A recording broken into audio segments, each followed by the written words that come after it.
Vamos a empezar un debate sobre qué hacemos con el trabajo. Bueno, antes de comenzar, dar las gracias a Traficantes de Sueños, que es un espacio plural, siempre abierto a este tipo de discusiones, de participación ciudadana sobre temas claves.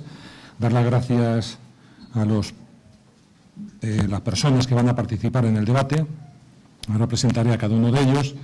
Y dar las gracias también a los que han participado en la elaboración de este libro y de otros libros, porque son libros que suponen un esfuerzo militante, son libros colectivos, son libros baratos, son libros brillantes y que el equipo editorial, lo que pretendemos con esta colección, que se ha dignado, y también se lo agradecemos a la editorial ACAL, a ponerla en la calle y a ponerla en circulación, lo que pretendemos con esta colección es abrir debates, abrir la participación ciudadana para rearmar a la izquierda sobre temas que son claves, que son decisivos en nuestra sociedad actualmente. Llevamos 17 números, 17 ejemplares ya, 17 temas que son bastante cruciales y nos toca uno de los que son, yo creo que más importantes, el tema del trabajo. Antes de empezar, decir cuáles van a ser las reglas del juego. En primer lugar, esto va a ser un debate, no una mesa redonda. Entonces, se pide a los que participan que sean breves en las respuestas. Pueden, con cierta flexibilidad, opinar todos de todo, pero yo algunas preguntas las voy a dirigir específicamente a cada uno de ellos, ¿no?, para intentar ordenar la discusión mejor. Lo de la brevedad es fundamental porque el máximo tiempo del que disponemos es en torno a una hora, hora y cuarto, y nos gustaría que no solo debatieran en la mesa, sino también con vosotros. Es decir, que hubiera un espacio para la participación de todos, para preguntas y para opiniones también vuestras. De ahí que, bueno, no caben los discursos, no caben aquí los grandes desarrollos, las grandes tesis doctorales. Vamos a distribuir como en dos partes, a grosso modo, la discusión. La primera, de diagnóstico y de análisis de la realidad, y la segunda, que quizás es más sustanciosa, porque yo creo que en la primera podemos coincidir, sobre todo los que están aquí para discutir y debatir, podemos coincidir básicamente en el estado de la cuestión. La segunda, que es la más crucial, la más importante, donde más nos jugamos, es qué hacemos. ¿Qué hacemos con el trabajo en general, que no solo es el trabajo asalariado, sino todo tipo de trabajos que se realizan y que son socialmente útiles y que sirven y contribuyen para la vida. Casi voy a empezar y no perdemos más tiempo. La situación que tiene el trabajo y el mundo del trabajo es realmente complicada. Estamos viviendo profundos cambios que hacen que se pongan en cuestión, pues, grandes ideas y grandes planteamientos que hacían los clásicos. Los clásicos criticaban el trabajo como un elemento de alienación para el individuo, y hoy, con la crisis y con el paro, en unas tasas desorbitadas, se está convirtiendo en un bien preciado al mismo tiempo que más degradado y más devaluado que nunca. También decían los clásicos que la única manera, y en concreto me refiero a Carlos Marx, la única manera de ser realmente libre un individuo es la independencia económica, es decir, la necesidad de tener un trabajo, un empleo, en este caso, que le permita tener autonomía personal y a partir de ahí relacionarse con el resto de individuos. Yo creo que debemos de empezar el debate dándole la palabra a Juan José Castillo sobre un tema concreto, que es el coordinador del libro ¿Qué hacemos con el trabajo? Junto con él, como coautor, ha participado David García Aristegui, y también nos acompaña Begoña Marugán, que es experta en temas de género, de trabajo, género y división sexual del trabajo, y Rodolfo Benito, que es presidente de la Fundación 1 de Mayo. Entonces, para abrir el fuego, le diría a Juanjo que nos cuente un poco, de forma muy sintética, cómo han enfocado el libro, en su desarrollo, la parte primera analítica, la parte última propositiva, que quizá es donde cabe más espacio para debatir y para desarrollar, y que nos definan los conceptos, para saber de qué estamos hablando, cuando nos referimos a empleo, cuando nos referimos a trabajo no retribuido, a ese trabajo invisible, pero al mismo tiempo tan fundamental para la sociedad. Adelante. Bueno, muchas gracias. Gracias a todas vosotras y a todos vosotros por estar aquí. ¿Sí? ¿Puedo cantar algo? Bueno, pues os decía a todas y todos muchas gracias por estar aquí, que siempre es agradable que alguien nos lea, que siempre uno sueña con que un día alguien te leerá lo que has escrito, porque igual te crees que tienes algo que decir. Yo creo que lo más interesante de este libro es que nos hemos planteado, a mí me encargaron esto, yo soy un profesor de universidad, hago muchos trabajos y muchas investigaciones, y me dijeron que la condición era que invitara a otra gente de movimientos sociales, gente comprometida con los movimientos. Hombre, uno también está comprometido, pero no tanto como otras personas. Y eso, que era una condición, me pareció absolutamente fundamental. Prescindí de mi gente. Hoy he venido por esta zona, siempre hemos hecho las reuniones, eso es una de las notas características del libro. Hemos hecho las reuniones en el Centro Social Tabacalera, en un bar con mucho ruido por ahí, en Solidaridad Obrera. O sea, nos hemos ido de la universidad. Hasta en eso es muy importante que hagamos esto. Hemos discutido hasta la saciedad, son 70 páginas escritas y ha habido que discutir qué es lo más importante, porque nos salían siempre muchos temas, como seguramente se os ocurrió a vosotros, que están también en otros libros. Es decir, que nosotros no hemos hecho aquí, digamos, la enciclopedia británica de la Revolución Social, porque tampoco nos habían encargado eso. La segunda cosa que tiene este libro, que cada una de las notas y las cosas que se discuten se puede garantizar que tanto del punto de vista de la participación social como de la investigación en todo el mundo, para algo eso es nuestra profesión, estamos hablando sobre bases muy firmes. Y la tercera, y aquí termino para no abusar de ser el primero, y la tercera, que para mí tiene más importancia, es algo con lo que nos hemos comprometido muchas personas de la universidad y de otros lugares, y con los movimientos sociales y con los sindicatos, es que, lo habría dicho Antonio Gramsci mucho mejor que yo, pero las teorías, si no encarnan en movimientos sociales, no sirven para nada. Para almacenar en alguna estantería estos libros que no lee ni Dios, aunque dicen que lo lee todo, pero yo creo que ni Dios se lee esos coñazos que escriben algunos, o yo no, algunos de mis colegas en la universidad, ¿no? Entonces, ese vincular lo hemos hecho durante mucho tiempo, y aquí hay personas que pueden atestiguarlo, que, bueno, hasta donde hemos podido nos hemos mejorado. Y yo creo que lo diré ahora para después, yo creo que esa es una de las cosas que nos siguen haciendo falta, que es vincular, como dicen las mejores feministas. Esta mañana me leía a la Marini, que acaban de editar aquí Traficantes de Sueños, interesantísimo, comprarlo, que es muy bueno. Y precisamente no descubrimos el Mediterráneo. Esas tres cosas son las que a mí me ha gustado. Salir de mi casa universitaria, compartir con gente que me ha discutido hasta las comas de lo que podría decirse que cómo le vas a discutir a un catedrático. A mí me han discutido absolutamente todo. Y yo he aprendido un montón. Y esto no es una manera de decirlo. Y además creo que algo podemos proponer nosotros con ese estilo de trabajo, que quizá es lo mejor del libro. El estilo de trabajo es la discusión, la puesta en común, la crítica radical, el ponernos en cuestión y no dar por hecho que las cosas están hechas. Y no sé, ahora vosotros, si tenéis ocasión de ver el libro, pues podéis juzgar. Nada, gracias. Yo quería hacer una pregunta, en este caso a David y a Rodolfo, reservo una cuarta para Begoña, y es que intenten definir de manera muy sintética cuál es la principal transformación que se ha producido en el ámbito del trabajo en los últimos tiempos. Si son capaces de encarnarlo en algo muy preciso. La principal transformación que ellos entienden, que ellos consideran que se ha producido en el mundo del trabajo, para a partir de ahí empezar a ver cómo se puede actuar para intentar cambiar las cosas. Yo creo que en la propia introducción del libro creo que aludimos a eso, ¿no? Yo creo que si habría una característica clarísima, yo creo que son los procesos de descolectivización, creo que lo anunciamos así en el libro.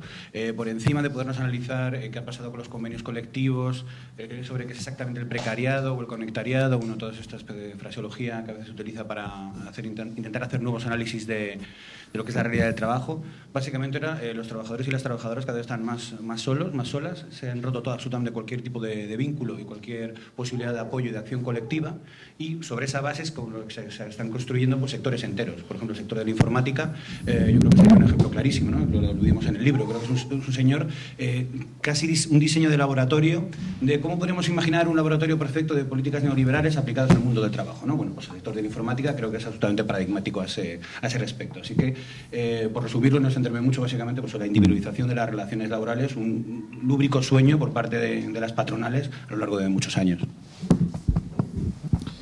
Bien, buenas tardes. Bueno, primero quería saludar y felicitar por esta iniciativa, por la colección que hacemos, porque creo que es de enorme interés el que se abran distintas reflexiones en torno a temas centrales. Y en torno al tema del trabajo y a lo que preguntaba Agustín Moreno, yo creo que el elemento central, y valga un poco la redundancia, es que el trabajo ha dejado de estar en el centro. El trabajo, yo creo que se ha situado en la periferia, no tanto por un proceso de individualización de las relaciones laborales, que también, sino fundamentalmente porque el trabajo ha ido involucionando, convirtiéndose en lo que era hace decenas de años, es decir, convirtiéndose en una mercancía. Y, por tanto, a partir de ahí es donde se están generando, se están produciendo todos los fenómenos que tienen que ver con las profundas transformaciones que se están realizando y que, de alguna manera, llegan a los niveles que nos encontramos hoy, no solo en España, sino en distintos países de Europa, a nivel internacional también, que tienen que ver con una determinada precariedad, con una pérdida del concepto de la propia decencia del trabajo, del factor trabajo, del trabajo convertido en un elemento de carácter periférico. Begoña, dice el libro que la relación entre división del trabajo y división sexual del trabajo es fundamental y que la relación entre capitalismo y sociedad patriarcal se complementan en el mismo sentido. Todo se puede poner al servicio de la explotación en las empresas, en la casa, en el hogar, para facilitar la reproducción del sistema tal y como se está haciendo en estos momentos.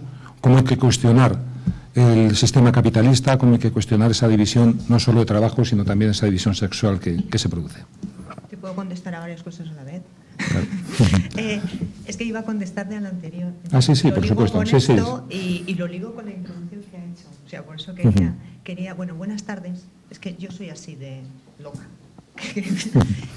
Buenas tardes, muchas gracias por venir y por organizar el acto. Yo creo que merece la pena seguir debatiendo sobre el trabajo y seguir debatiendo sobre fronteras, seguir debatiendo sobre inmigración, seguir con este proyecto tan bonito, colectivo, que han puesto en marcha los organizadores del acto. A mí el libro me encantó. Y me encantó por dos cosas fundamentales. Juanjo ha dicho algunas. Yo voy a decir otras dos que enganchan muy bien con la pregunta que me hace Agustín. Una, porque lejos de olvidarse el trabajo le ponen en el centro, pero no el empleo.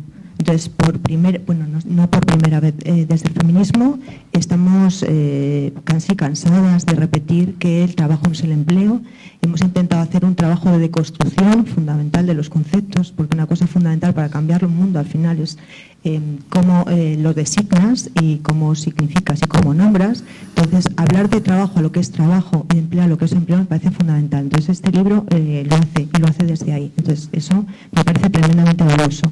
Y hay algo en el método que me parece muy, muy valioso. Nos estamos acostumbrando a pensar que somos los primeros que llegamos, las primeras que llegamos, lo inventamos todo. Y ellos lo que hacen es un trabajo tremendamente humilde. En el primer capítulo, decir, nos asentamos sobre los hombros de miles de mujeres y de hombres que han pensado y trabajado antes. Y eso me parece que tiene mucho mérito y tiene mucho valor, ¿no? En segundo lugar, cuando quería comentar el tema de la transformación más importante, para mí la transformación más importante lo denominaría de una manera, lo denominaría la domesticación del trabajo. Hace muchos años, en el 1998, un grupo de amigas, junto con María Jesús Miranda, ocupamos una sala en la universidad. La ocupamos porque entendíamos que en la universidad no se estaba debatiendo qué pasa con las mujeres y el trabajo. Cuando hablo de trabajo, yo hablo de todo el trabajo, y todas las formas del trabajo. Y llegamos a la conclusión de que lo que estaba produciendo era una domesticación del trabajo, en el sentido que decía David, se está intentando romper la relación capital-trabajo, pero además lo que se está es intentando domar la fuerza de trabajo, domar a los cuerpos de las mujeres y los hombres que dejamos nuestra vida, ¿no? para el servicio del capital, ¿no? Y en ese sentido me parece fundamental. Hablan algunas de feminización del trabajo. Yo creo que no es que las mujeres hayan incorporado el trabajo, es que cada vez el trabajo y el empleo se parecen mucho más al trabajo doméstico, a estar plenamente disponible, a no ser solo guapa, limpia, aseada, sino que además parecer guapa, limpia, aseada, a ser tomada en cualquier momento y a ser puteada en cualquier momento. Entonces, a mí me parece eso tremendo, ¿no? Y esto tiene que ver con la visión del trabajo y eso, si somos capaces de romper un poco la visión del trabajo, empezar a hacer alguna mueca ahí, yo creo que le podemos dar un paso importante. Retomando un poco lo que han dicho los compañeros, si estamos hablando de relación cada vez más individualizada entre el empresario y el trabajador, se debilita la negociación colectiva, es una relación con el documento nacional de identidad en la boca prácticamente.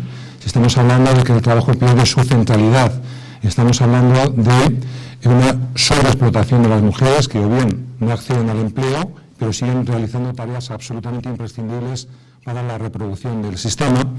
Yo creo que podemos llegar a una conclusión, y es que uno de los grandes logros del siglo XX, según, por ejemplo, Umberto Romagnoli, el catedrático de Derecho del Trabajo italiano, que para él es justamente el derecho del trabajo, se está debilitando de tal manera que prácticamente está siendo arrollado, pasado por encima por el neoliberalismo. Todo en aras de recomponer la tasa de ganancia a través de tasas de explotación de los trabajadores y de las trabajadoras tremendas. Entonces, la pregunta a hacer aquí es, si el trabajo pierde centralidad, el empleo pierde centralidad, también pierde centralidad las organizaciones de los trabajadores, sus sindicatos, sus partidos obreros, sus organizaciones progresistas. La pregunta sería, ¿cómo se puede recuperar esa centralidad del trabajo, de los trabajadores y de sus organizaciones? ¿Qué se hace con el trabajo no asalariado? Y, en relación con esto, ¿qué tipo de reconocimiento debería de darse al trabajo no asalariado para que deje de ser invisible y para que se reconozca socialmente? No sé si es el momento, lo dejamos para el final, pero yo quiero que haya una reflexión de todos sobre un elemento tan fundamental hoy en día, y más aún después de las grandes marchas del 22 de marzo, como es la renta básica sin ningún tipo de condicionamiento. Entonces, repito la pregunta, ¿qué podemos hacer para recuperar la centralidad del trabajo, la centralidad de sus organizaciones que representan a los trabajadores, y qué hacemos para que se reconozca el trabajo invisible que fundamentalmente realizan las mujeres? Yo, a pesar de que no tengo hijos e hijas, pero tengo ojos, ¿no? Bueno, bastante defectuosos, ¿no? Me liberan a Mili por la miopía, pero yo las organizaciones sindicales y también los movimientos sociales, ¿no? Y siempre una pregunta que planea que a mí me tiene absolutamente fascinado, ¿no? Que es que la gente dice, es que la gente tiene hijos e hijas y dejan de militar, y yo, ¿por qué será? Entonces yo, en todos los sindicatos en los que he estado, he planteado de alguna manera, intentar de alguna manera racionalizar o flexibilizar o adaptarnos a las personas que tienen niños y niñas a la hora de poner las asambleas, a la hora de plantear las movilizaciones, incluso también de articular de alguna manera la acción sindical, y directamente me miraron como si viniera de Marte, es decir, ¿pero este hombre qué dice? O sea, ni me contestaron, ¿de acuerdo? En todas las organizaciones en las que he estado. Entonces yo creo que a lo mejor lo mejor, dentro de las propias organizaciones vinculadas al mundo del trabajo, debería haber alguna reflexión de por qué son organizaciones tan masculinizadas y patriarcales, cosa que a mí, a día de hoy, todavía me falta. Esas reflexiones yo creo que brillan por su ausencia. Respecto a la manera como deberían reubicarse las organizaciones clásicas, por decirlo de alguna manera, con el tema del trabajo, yo no estoy a lo mejor del todo de acuerdo en que haya que volver a dar un papel central al trabajo y a la explotación. Pongo un ejemplo muy claro. Ahora estamos absolutamente todo el mundo deslumbrado con el movimiento, con el tema de los desahucios, etcétera. Bueno, pues la CNT, de antes de la Guerra Civil, era una organización que, sobre todo en Cataluña, se sacó un sindicato de inquilinos. Cuando en Barcelona se tira la muralla y en teoría los precios tendrían que bajar, bueno, pues ya sabemos cómo funciona el capitalismo. Por la especulación, los precios se dispararon y la gente tenía que dormir en lo que era el equivalente de las camas calientes de aquella época, que era una cuerda, pues en la pared la gente dormía sentada, ¿de acuerdo? Y por horas. El sindicato, al comprobar que era su propia afiliación que tenía sus problemas de vivienda, saltándose todos los estatutos y con una enorme flexibilidad y una gran intuición política, montaron un sindicato de inquilinos, que con la demografía de la época organizaron huelgas de miles y miles de personas, donde no se pagaban los alquileres. Yo creo que en un momento dado las organizaciones laborales han tenido una visión demasiado constreñida, que es a lo que se tenía que dedicar. Yo creo que se han dedicado demasiado a convenios colectivos y cosas así, que evidentemente lo tienen que hacer, pero no han tenido suficiente reflexión sobre cuál era la propia tipología de quien integraba sus organizaciones. Por eso no han querido nunca organizar el trabajo doméstico, pues por poner un ejemplo así muy claro, y esa falta de cintura les ha impedido pues tratar cosas como por ejemplo el tema de la vivienda, porque a mí me han contado que a quien suele desahuciar son trabajadores y trabajadoras, la mayoría en paro. Entonces, como son trabajadores y trabajadoras, pues había que preguntarse cómo no ha podido haber respuestas o no ha podido haber una mayor implicación de las luchas de vivienda con temas laborales. Bueno, yo voy a discrepar de algún tema. Bueno, yo creo que el sindicato sigue estando en el centro, está vinculado al centro de trabajo y está vinculado a la sociedad. Las fronteras de la empresa son cada vez más débiles y, por tanto, el convenio colectivo no es la única respuesta, ¿no? Por tanto, el sindicalismo en España, Comisiones Obreras, es una organización que plantea su presencia en la empresa y su presencia en la sociedad. Fundamentalmente, ¿por qué? Fundamentalmente porque cree que hay que combatir, que hay que luchar, que hay que pelear también por lo que es el salario diferido. Y creo que de la mano de las luchas sociales en España, de la mano del movimiento sindical, se ha construido el estado del bienestar que en estos momentos se está debilitando. ¿Eso qué significa? Que tú has intervenido no solo en los temas referidos al convenio colectivo, por vincularlos a la empresa, sino que has intervenido también en temas sanitarios, educativos, en temas que tienen que ver con la protección social o con la vivienda. Y voy a decir una cosa, porque yo creo que con todo el tema de las plataformas contra los desahucios, que yo saludo, felicito y apoyo, he de decir que desde el primer día, cuando empiezan en Cataluña, un sindicato como el de Comisiones Obreras ha estado al lado, apoyando y, entre otras cosas, recogiendo firmas y muchas para la iniciativa legislativa popular que posteriormente se tumba en el Congreso. Es decir, que el movimiento sindical no lo es todo. Ha cometido errores, pero ha estado donde han estado los problemas y ha estado y está donde la gente sufre, con mayores o con menores dificultades. Y en torno al tema de las hipotecas, reitero, porque lo he oído en muchas ocasiones, el sindicato, más en unas zonas que en otras, pero ha empezado en Cataluña, empezó en Cataluña. Desde el primer día, el sindicato estuvo ahí. ¿Y estuvo ahí por qué? Porque entiende que tiene un trabajo, una actividad sociopolítica, que tiene que ver con la gente que lo pasa mal, que tiene que ver con lo que he definido antes como salario diferido y que tiene que ver con la otra parte, ¿no?, del convenio colectivo, que es el Estado social, que es el Estado del bienestar. Una cosita, yo creo que vamos sobre el tema del sindicalismo, yo creo que la última parte va a ser gloriosa, entonces ya seguiremos con ello, pero para que Juanjo y Begoña intervengan sobre este tema, yo quería hacer un pequeño puente para ver si lo cogen ellos. Vamos a ver, ellos en su libro meten un concepto que es el BBVA, que es burgués, blanco, varón y adulto. Antes se hablaba en otros tiempos de una especie de los WAS, el equivalente al blanco anglosajón y protestante en Estados Unidos como una élite respecto al resto. En el mundo del trabajo también pasaba eso. Era el trabajador industrial de la gran fábrica, trabajo estable con convenio colectivo. Y es verdad que fundamentalmente varones, la mujer estaba muy al margen. Entonces, si objetivamente estamos viendo que arrasan con el derecho al trabajo, que la degradación del trabajo está siendo tremenda, que las resistencias sindicales cada vez son más difíciles y a veces con menos frutos.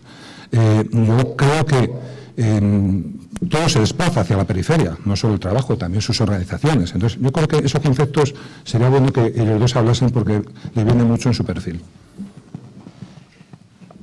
No sé, yo todavía quería plantear algunos problemas que igual en el libro no los hemos planteado con mucha crudeza, ¿no? La dispersión del trabajo, la descentralización del trabajo, la fragmentación del trabajo, esto ha existido siempre, ¿no? Ahora mismo estoy leyendo a Jane Addams, tan olvidada en otro tiempo, y los primeros trabajos que hizo Jane Addams en Chicago era precisamente estudiar la subcontratación, el switching system, etcétera, etcétera. Lo mismo, por cierto, hacía Beatrice Webb en Londres en 1888, 90, y de pronto a veces estás leyendo y esto y dice, creíamos que era una cosa que había pasado ahora, que había empezado y tal. Entonces, y ahora se plantean una serie de problemas. Yo esto no sé, no son soluciones, son plantear problemas. Si la gente está más dispersa, si la gente está más deslocalizada, si precisamente, llamémosle el trabajo del conocimiento, que a mí no me acaba de convencer mucho, por ejemplo, la producción de productos informáticos, lo hemos estudiado varios, lo ha estudiado David, lo ha estudiado muchísima gente. Está claro que tú puedes empezar a hacer un programa aquí, pasarlo de aquí a Rusia, de Rusia a China, de China a Uruguay, y aparentemente eso es un producto que no cuesta nada transportarlo. Es decir, la descentralización, la fragmentación de los centros de trabajo, no de las empresas, porque las empresas cada vez se concentran más, cada vez eso está mucho más disperso. Si antes habría problemas, yo de eso no soy experto, los que estáis a pie de obra lo sabéis mejor, para constituir los comités europeos de las empresas, ¿qué me vas a contar de la producción informática que empieza en Madrid, se distribuye por todo el mundo? ¿Cómo organizas a esos trabajadores? ¿Qué planteamientos aparecen?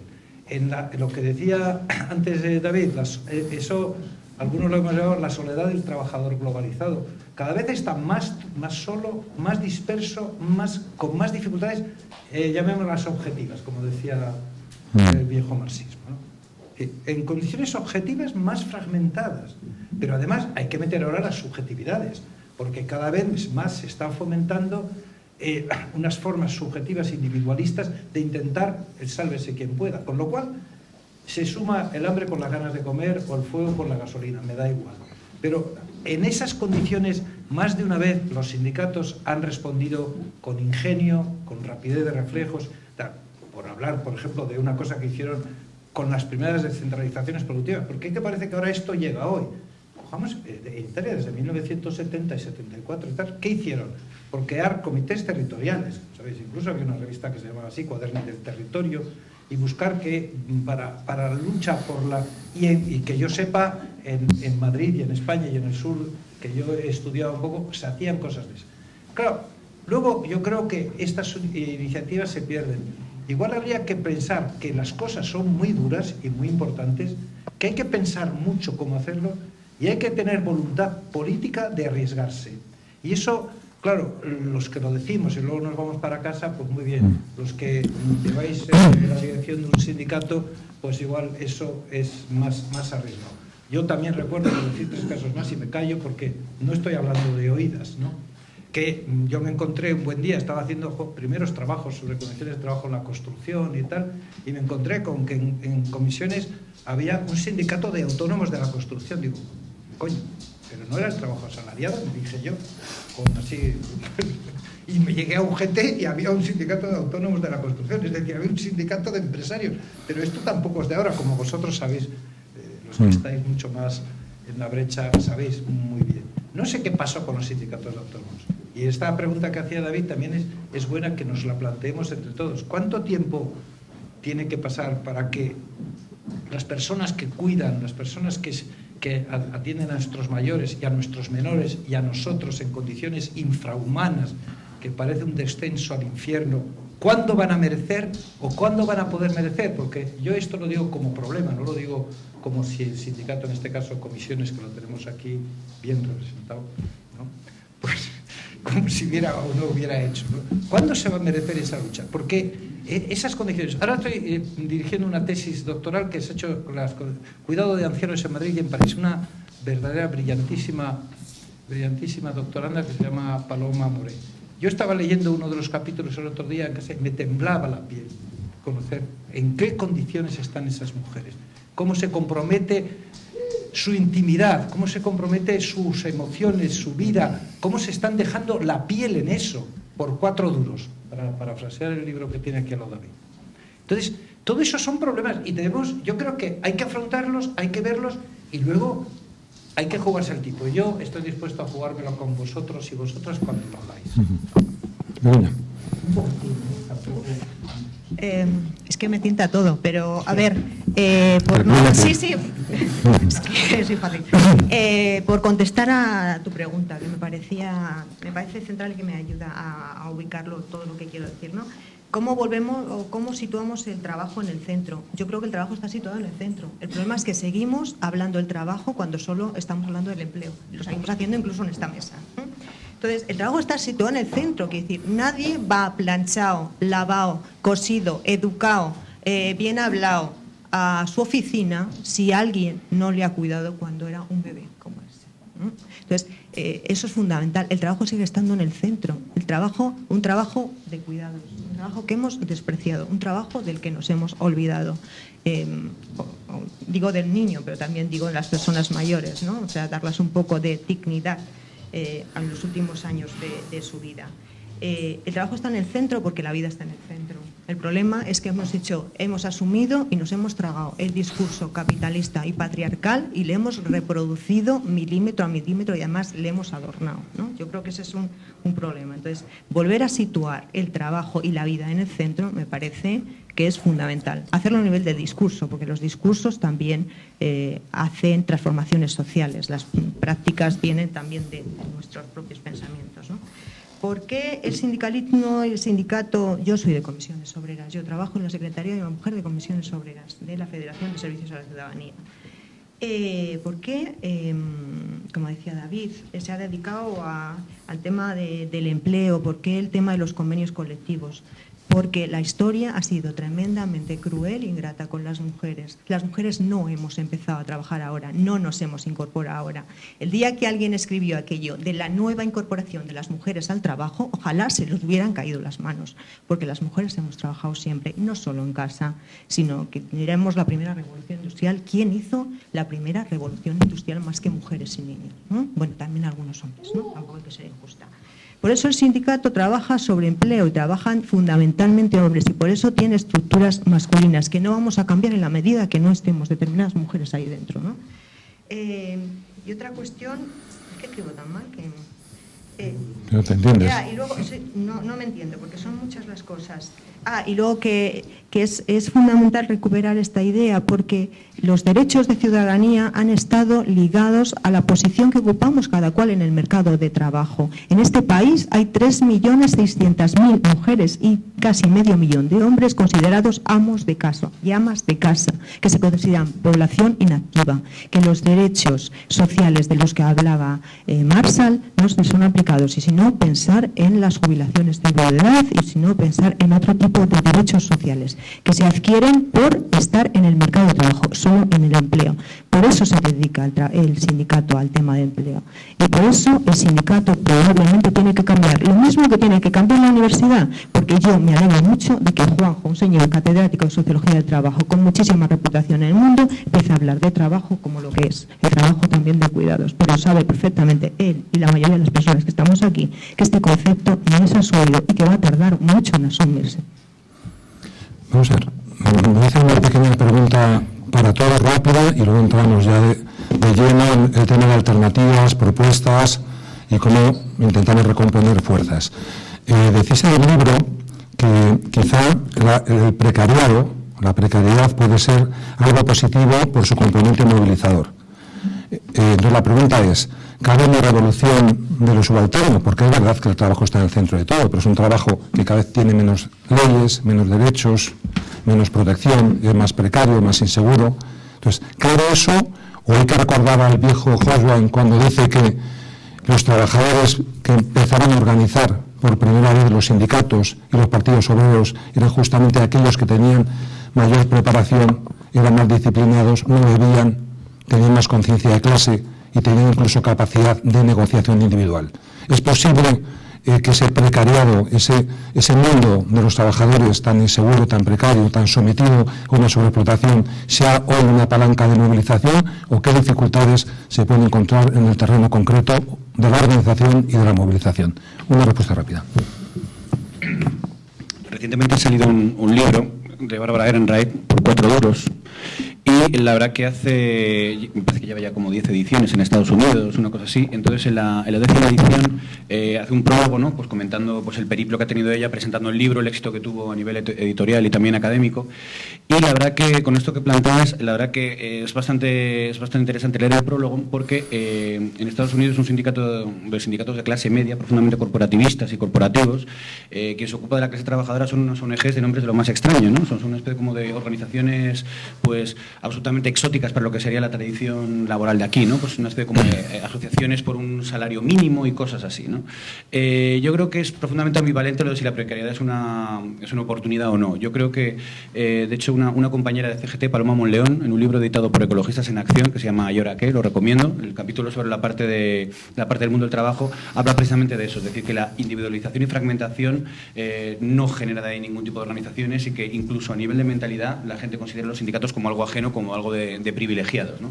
Parece ser como que a nivel sociológico nos hemos creído la mentira que los sindicatos son como algo prácticamente de clase media. Es decir, por eso a mí me han contado que en España mucha industria pesada no hay, y las federaciones más grandes son las de metal, ¿no? En el país donde que somos ya como de gran paellera, parque temático, donde es todo sector servicios y hostelería, cada vez en condiciones más precarizadas y cobrando en negro, ahí es donde los sindicatos menos fuerza tienen. Algo está pasando ahí. Entonces yo creo que es bastante complejo el tema de la precariedad como una posibilidad de autoorganización, pero desde luego yo creo que no nos queda otra. Bueno, puedo añadir una cosa, pero breve, para no abusar. Se ha empezado a discutir de esto, hay alguna gente que encontró también. En términos académicos yo suelo ser bastante crítico, el primero conmigo mismo, pero luego con otra gente, que lo que hacen es ponerse una marca, ¿no? O sea, al estilo de Manuel Castel, la sociedad red, como si lo hubiera inventado él, cuando hacía 20 años que se venía hablando en Italia. Aquí alguna gente ha utilizado eso de manera muy mal organizada. Se ha levantado una discusión mucho mayor, aunque ya era muy normal, después de que se publica un libro de Guy Standing, en inglés, hace 3 años, que se llama The Precariat, la emergencia de una nueva clase peligrosa. Y lo han traducido en España. Y ahora yo en la facultad estoy rodeado de gente que ha descubierto que el precariado es la nueva solución. O sea, yo estoy un poco quemado de este tipo de cosas, ¿no? De gente que se lee las portadas o las contraportadas de los libros y de pronto se ha puesto de moda y lo dan en clase y te lo ponen obligatoriamente. Pero, dicho lo cual, Guy Standing me merece toda confianza, porque esta gente igual ha leído la contraportada del libro El Precariado. Yo he leído a Guy Standing, me parece que en total 4 o 5 libros le he seguido durante mucho tiempo. Era un experto que trabaja para la OIT, bueno, vosotros lo sabéis muy bien, quizá vosotros también. Enseguida esta es la beta profesor que me sabe. Quiero vacunarme inmediatamente. Bueno, que tiene un fondo de conocimiento realmente impresionante, o sea que es para tomarle en serio lo que está diciendo, y lo deja, como sabéis, quizá pues en tonos y formas un tanto ambiguas. Y nosotros en este grupo, porque quiero decir, hemos discutido de todo, de lo divino y de lo humano, y esto ha sido un tema el que hemos discutido. Y en aquellas cosas que pensábamos que podíamos introducir ambigüedad o que no estábamos nosotros muy convencidos, no lo hemos puesto. Hemos dejado un libro, nos ha gustado decir, Isaac se acordará de que esa fue una frase que dije, nos gusta abrir ventanas, ¿no? Y no hacer programas, no nos gusta 1.1, no sé, bueno, echar a Rajoy y tal, punto 2, tal, eso está muy fácil, pero abrir ventanas y dejar puertas abiertas es un poco más difícil, y yo no estoy seguro de que lo hayamos hecho, pero desde luego que lo hemos intentado, sí. Entonces, esa discusión, ¿por qué? ¿Qué homogeneiza? Esta es una visión de las clases sociales también un poco antediluviana, porque la visión de que las condiciones objetivas homogeneizan a la gente. Desde hace mucho tiempo se sabe que hay muchas más condiciones subjetivas, que estas sociedades mucho más complejas, que se ven interferidas por muchísimos mensajes y por muchísimas afiliaciones, como les llaman algunos, a la gente, ¿no? Entonces, ¿Es probable que la gente que está en las peores situaciones se unan y constituyan una nueva clase? No lo sé. Yo lo que sí puedo decir, porque Acal también me encargó, no sé si hay alguno Acal aquí, Acal también me encargó de escribir un libro sobre precariedad. Yo debo tener más de 200 referencias en solo 2 meses, porque luego desistí, no tenía tiempo para hacer eso. Es decir, se ha escrito, se ha discutido ese libro, se está investigando, se hacen muchas cosas, pero sí quiero decir una cosa positiva, que es muy importante. Eso es un territorio que hay que explorar, que hay que ver cómo está esa gente. En esas condiciones a veces la gente... Pero yo recuerdo presentar en la Fundación Sindical de Estudios, ahí en la Alameda, una discusión sobre un libro de Ruth Milman, que además ha vuelto a salir, que tiene que ver con este asunto, ¿vale? Aquel era un libro que se llamaba LA Story, o sea, un cuento como queráis, un cuento de Los Ángeles, ¿no? Y precisamente un libro fundamental. Ruth Milman es una de las mejores sociólogas norteamericanas, ahora trabaja en Nueva York. Y entonces, decía, el renacer del movimiento obrero estadounidense, decía en aquel libro, con todo fundamento. Y el renacer del movimiento obrero estadounidense estaba basado todo en trabajos de campo de más de 3 años, o sea, no en los bedeles de Nueva York, en los tíos que cuidan las empresas, en la gente del servicio doméstico, en todo eso. Eso ha revitalizado el movimiento obrero en Estados Unidos, muy bien documentado. De hecho, el compañero Rodolfo Benito se comprometió que lo íbamos a traducir porque le pareció fascinante, pero tiene tantas cosas en la cabeza que se lo ha olvidado. Y después de eso acaba de publicar Ruth Milman otras muchas cosas con otra gente, y hay toda una serie de gente trabajando precisamente para eso. Y eso es lo que nos vendría muy bien. Yo no doy abasto para verlo. Pero había mucha gente que debíamos de trabajar sobre qué se está haciendo en otros sitios, no tirando la toalla ya antes de empezar el combate, para ver cómo se ha hecho en otros lugares y en condiciones a veces mucho peores. Que los antidisturbios españoles son muy brutos, lo sabemos todos. Pero anda que los americanos no te quiero ni contar. A ver, yo con del tema de la precariedad, yo creo que la precariedad crea determinada identidad, ¿no? Citabas a los clásicos. Yo en esto siempre recuerdo, mi primer director de tesis fue Andrés Bilbao, al que yo tenía muchísimo aprecio, y en clase un día nos preguntó yo todavía lo recuerdo, esta frase, yo también se la digo a mis alumnos, decía: ¿vosotros creéis que los mendigos pueden ser buenas personas? Y se las pregunto y hago que me la respondan, no la respondo yo. Él siempre decía: tienen que ser por fuerza unos hijos de puta, ¿no? Entonces yo parto de esa idea, ¿no? Las condiciones precarias te marcan determinadas identidades. Hace unas semanas, fue el 8 de marzo, preparé una cosa sobre el tema de aborto y leí una relación muy interesante que nunca había pensado entre las reformas laborales y los abortos, ¿no? Y había unas citas de Bauman, otro de los gurús de la sociología, donde citaba esta idea de la precariedad y decía: la precariedad laboral nos hace tener vidas precarias y nos hace tener relaciones precarias y nos hace tener más abortos. Todas las cosas. Él analizaba el caso empírico de Francia. Entonces, yo creo que, pero esto es una intuición, no tengo ningún conocimiento empírico, no tengo tantas lecturas como Juanjo, ya me gustaría, pero intuitivamente yo creo que la precariedad es una putada y que de las putadas es difícil que se creen determinadas posibilidades y alternativas. A mí me parece que si analizamos la historia, las grandes revoluciones, las pequeñas revoluciones nacen de la deprivación, de tener unas expectativas que no acabas de cumplir. Cuando alguien no tiene nada, no espera nada, a un precio difícil, pero es absolutamente intuitivo. Primero quiero hacer 2 precisiones. Una, sobre todo porque no solo estamos los que estamos aquí, sino que hay más gente que nos está viendo o que nos verá. Y por tanto, cuando hablamos de autónomos, en los sindicatos hablamos de autónomos sin trabajadores a su cargo. No hablamos de empresarios. Por tanto, hablamos de los trade. Falsos autónomos. De los falsos autónomos, de los trabajadores autónomos dependientes y tal, ¿no? Quería hacer esa precisión para evitar luego comentarios.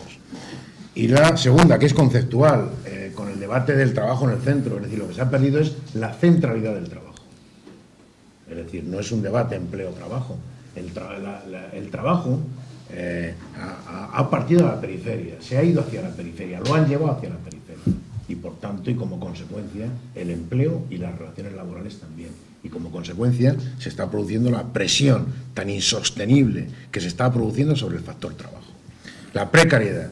Bueno, es un debate primero que hay que conceptualizar bien también, en mi opinión.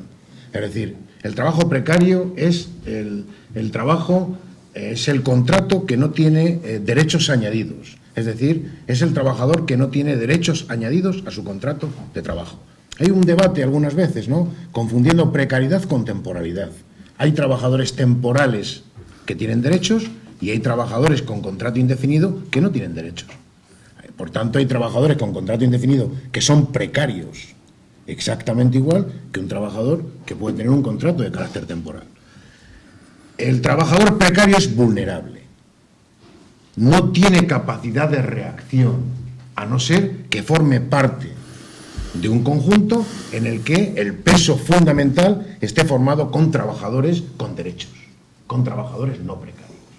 Yo creo que uno de los procesos de movilización social que se han producido en este país se ha producido precisamente por la dificultad, en no pocas ocasiones, de ejercer la presión en el centro de trabajo. Y ha tenido que llevarse la presión a la calle, porque en el centro de trabajo, desde la precariedad, es muy difícil, es muy complicado, a no ser que estés en una empresa con un nivel de sindicalización alto o con un nivel de trabajadores no precarios alto también. Por tanto, a la pregunta que hacía Agustín, yo creo que la palanca de cambio es el trabajo, la palanca de cambio, en mi opinión, sigue siendo el trabajo, pero desde luego la palanca de cambio no se da porque es muy vulnerable desde el trabajador precario. Bueno, vamos a darle un giro a esto. Yo plantearía lo siguiente. Los trabajadores tienen una situación complicada, tanto los que se reconoce su trabajo como trabajo asalariado, como empleo, o como aquellos invisibles a los que no se les reconoce, fundamentalmente mujeres. Y sus organizaciones de clase tampoco gozan de buena salud. Si vemos las encuestas de opinión que a veces surgen, el nivel de falta de apoyo, de representatividad o de crédito es pequeño. Entonces la pregunta directa son dos preguntas, y una directísima.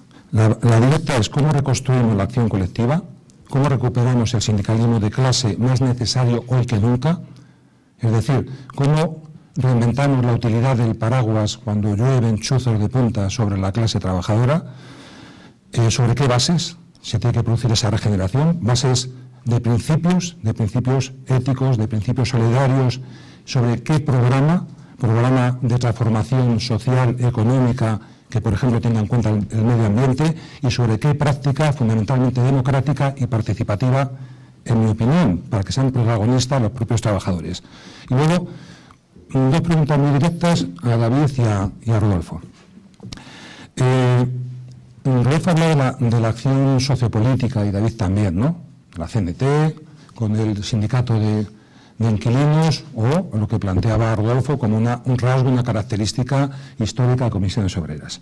En estos momentos que estamos viviendo un gran saqueo de nuestros derechos, de nuestras libertades y de nuestros sueños, en los que se produce esa gran divergencia que dice Krugman, donde los ricos cada vez son más ricos y los pobres o los trabajadores cada vez tienen menos renta, ¿cómo hacemos para recuperar los derechos y las libertades de la manera más rápida posible? Lo que nos han robado con leyes, por ejemplo, reformando el Estatuto de los Trabajadores, habría que recuperarlo con leyes, en mi opinión. Entonces, ¿cómo hacemos para cambiar las cosas de manera sustancial? Y la pregunta es la siguiente. En el año 36, el mundo del anarquismo, que tenía un poder tremendo, un gran arraigo entre los trabajadores, llamó a votar. Llamó a votar al Frente Popular, con dos objetivos solos, que compartían todos: recuperar el programa reformista y sacar a los presos de la cárcel. Yo no sé si estamos en una situación tan extrema como aquella, pero es un elemento de reflexión. Y en segundo lugar, también desde el punto de vista sociopolítico, los sindicatos no pueden tener en cuenta desde su visión sociopolítica que a veces determinadas actuaciones son inoportunas o cuando menos torpes, como las reuniones como la semana pasada en vísperas de las marchas por la dignidad y en vísperas un poquito más adelante de las elecciones europeas, donde todo el mundo da que puede perder el PP y que sería bueno que el PP saltase del poder para que no siguiera quitándonos los derechos?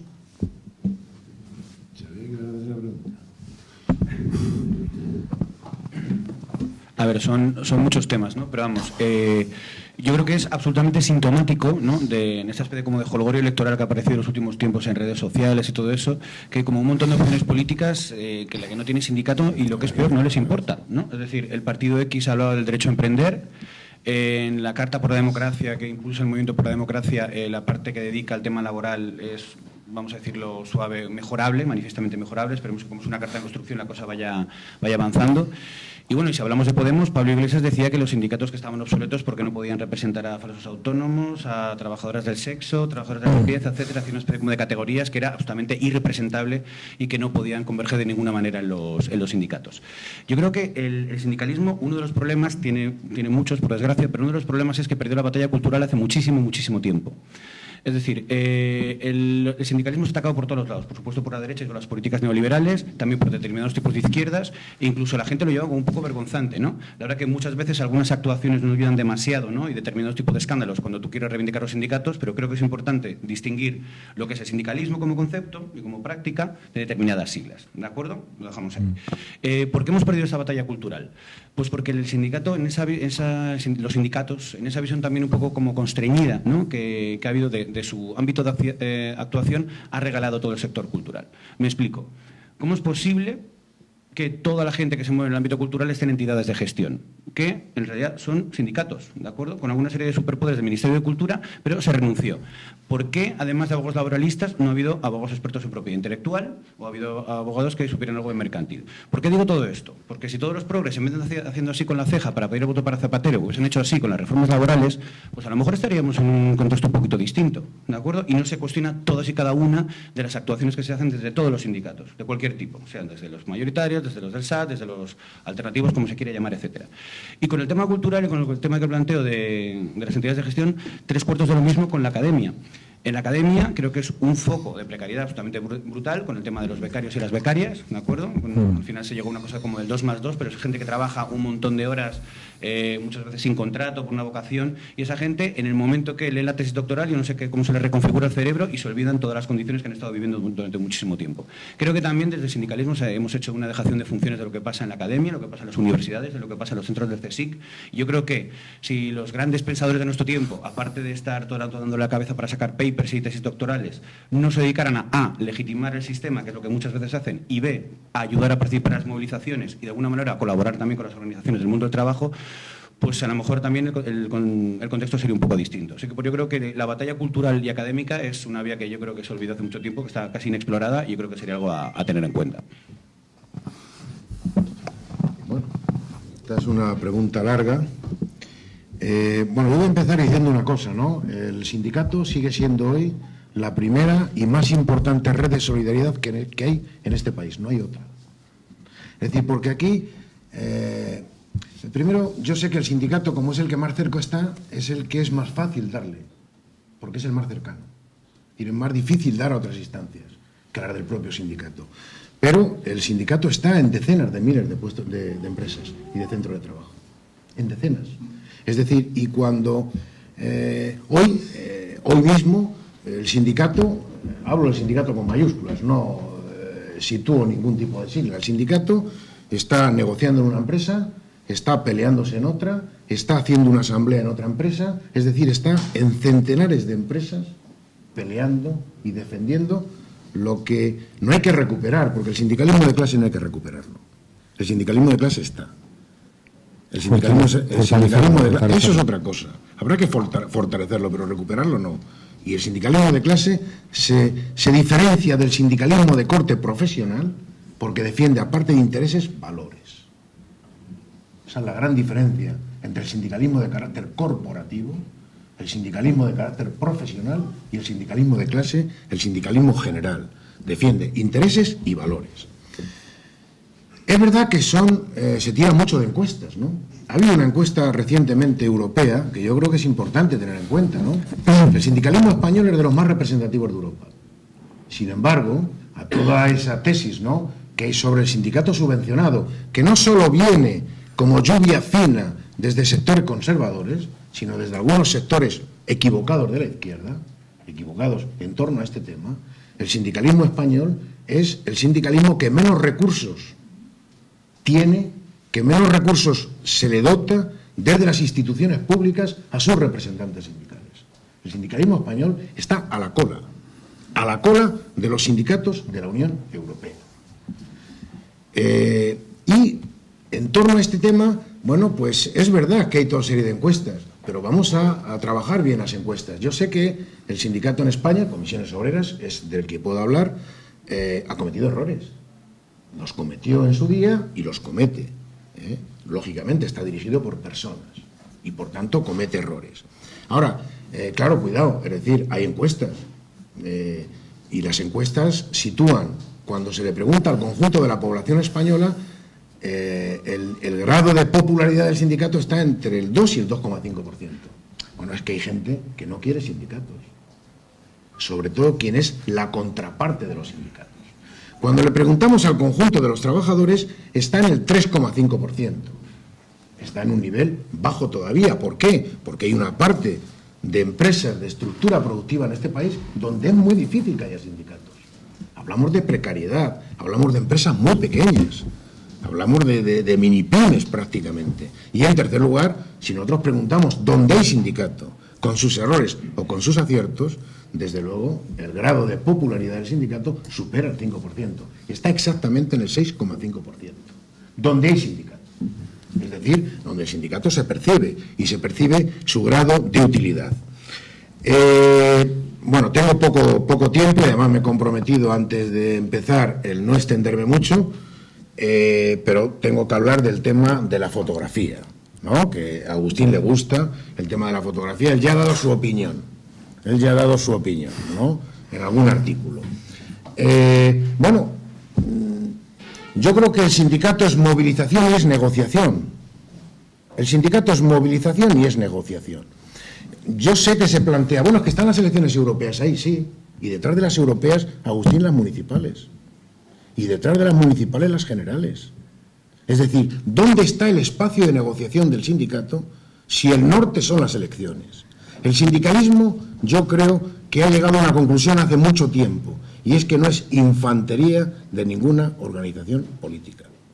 No es la infantería de una organización política. Entonces, en ese sentido, yo creo que lo que se ha producido también es lo extraordinario que supone que en este país se reúna el movimiento sindical con el gobierno. Es que eso es lo extraordinario. Si hubiera sido la norma, es decir, que tú te reúnas con fluidez, como en otros países con el gobierno, pero como en España, este gobierno en concreto, algunos otros también, no se reúnen con las organizaciones sindicales, obviamente cuando se produce una reunión se le da un carácter extraordinario a lo que tiene que ser algo normalizado, algo que está normalizado en el Congreso de los Diputados, algo que está normalizado en tertulias y en debates, algo que está absolutamente normalizado y que en el caso del movimiento sindical es que su forma de poder gobernar la negociación colectiva en el sentido más amplio, o es la negociación o no hay otra vía. Y yo parto de la tesis de que una estrategia de movilización en ningún caso es incompatible de una estrategia de negociación. Y termino solo con un dato. El problema no es con quién te sientas, sino cómo te levantas. Una cosita, vamos a ver, vamos estupendamente de tiempo, le doy las gracias a los 4 compañeros, bueno, a los 3, a la compañera, por lo bien que estamos llevando el debate. Entonces, como quiero que dejemos un cuarto de hora para que opinéis vosotros también, yo quiero hacer 2 preguntas muy directas. Una que tiene que ver con la parte final del libro, donde han hecho un esfuerzo importante los autores para intentar imaginar otras formas de trabajo, no solo de empleo, sino de trabajo. Y hablan de cómo crear empleo, de cómo repartir el empleo, y hablan, por ejemplo, de empleo relacionado con el decrecimiento, de la deuda histórica que tiene la sociedad con las mujeres por el concepto de huella de cuidados, hablan de la reducción del consumo y lo vinculan a una menor necesidad monetaria, hablan del trueque, del intercambio de recursos y servicios, de los bancos de horas, de los bancos de tiempo, de los bancos de los espacios de crianza, hablan de cooperativas integrales, hablan de iniciativas de desobediencia económica, hablan de economía del bien común, hablan de muchas cosas. Yo me gustaría que un poco lo glosase Juanjo, porque creo que la parte más interesante del trabajo es la más complicada, donde hay que echarle mucha imaginación. Y luego una pregunta muy directa para Begoña, que la apuntaba al principio y que creo que no puede quedar sin respuesta en este debate. ¿Cómo visibilizamos y reconocemos el trabajo de cuidados? ¿Cómo reconocemos ese trabajo que no está retribuido? ¿Qué se opina de la renta básica incondicional? Yo les daría la palabra a ellos dos y luego entraremos al debate de todo, si os parece. Agustín. Bueno, en este caso también hay que explicar siempre el método, el cómo hemos hecho eso. Por supuesto, nos pusimos a ver ese trabajo, bueno, es un trabajo conjunto.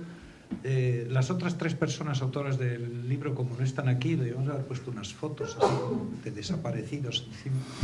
Son Ruth Caravantes Vidriales, que está trabajando en África ahora mismo. 3 mujeres, que está estupendo. Pues se nota la sensibilidad en el libro de la presencia de 3 mujeres. ¿Es tu mujer? Creo que es estupendo la huella de 3 mujeres, que son mayoría en el libro.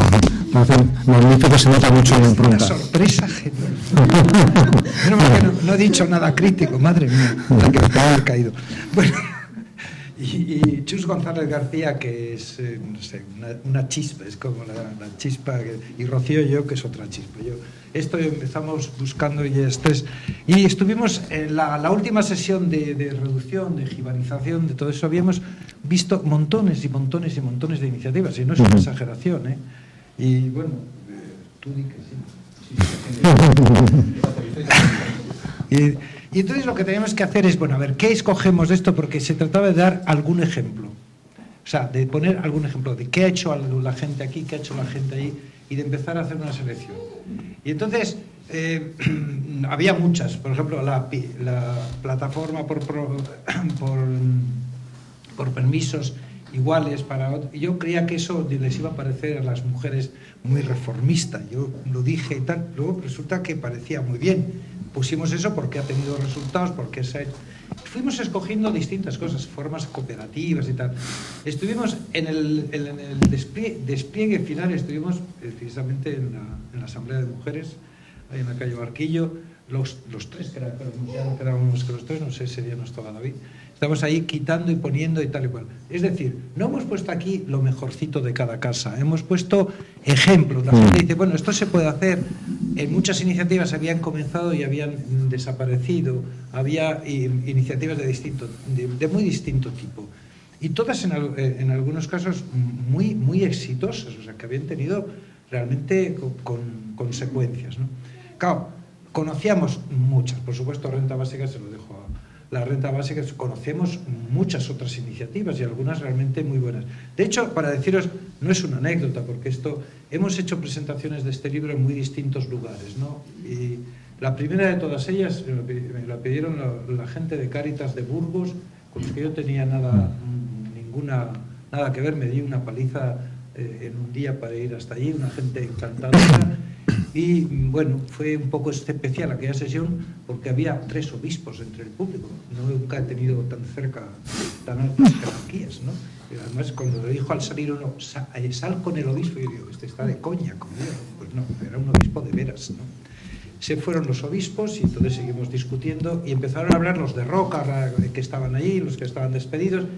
Y me empezaron a hacer presentaciones, íbamos con este libro, me empezaron a hacer presentaciones de iniciativas que están haciendo en Burgos solamente esta gente, con 4 o 5 ONGs, que te quitabas el sombrero.